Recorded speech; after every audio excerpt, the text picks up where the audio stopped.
Чоландона Йортьяс. Войска барана величешны. Здравствуйте, дорогие друзья! Впереди у нас 10 выходных. За это время мы успеем с вами отдохнуть, сходить на природу, пожарить шашлыков, а главное – убраться возле дома и сложить дрова. Это очень важно. Надо помогать друг другу. Об этом будет наша тема. Тема благодарности. Да, я помню, что мы слова вежливые уже с вами учили. Но благодарить покоми можно по-разному. Итак, начнем. Заводи там. Что надо говорить, когда тебе помогли? Атте. Спасибо. Атте.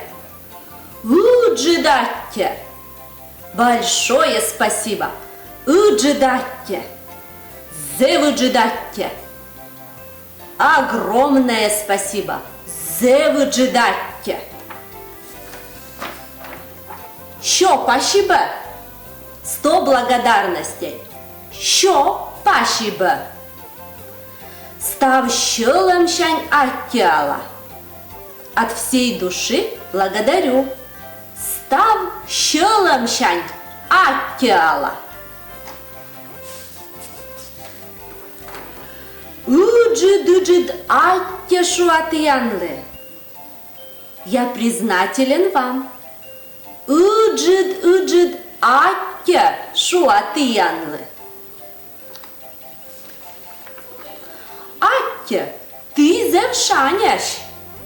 Спасибо, вы очень любезны. Аття, ты зевшаняш. Ставшись аттяла. Благодарю за все. Ставшись аттяла. Аття вела аття отсагыш. Я очень благодарна за помощь. Аття вела аття отсагыш. Огтет кыджы аття авнетыянас. Как я вам признателен, ну или признательна. Огтет кыджы аття авнетыянас. Вот такие приятные слова можно получить.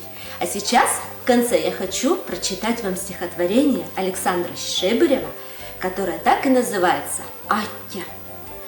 Вой вы в мой, коми мой, щела море спочкен пуе, с'ємінам бара вържис, ти надмічит, ти надвършит, ти над'єла галаншиш, ти над ежва вивсагиш, ти над муса уджач анис, маман кътем шоп дыняниш, кым дыра сарапаныш, мыла гора шон дыбаныш, ставра двужиш, мамыш, батя, чужан мой, аття, аття. Ну и, конечно, самое важное, дорогие друзья, всех вас с праздником весны и труда. Тулыс да удж нибадан лунан. Аджишлитеч.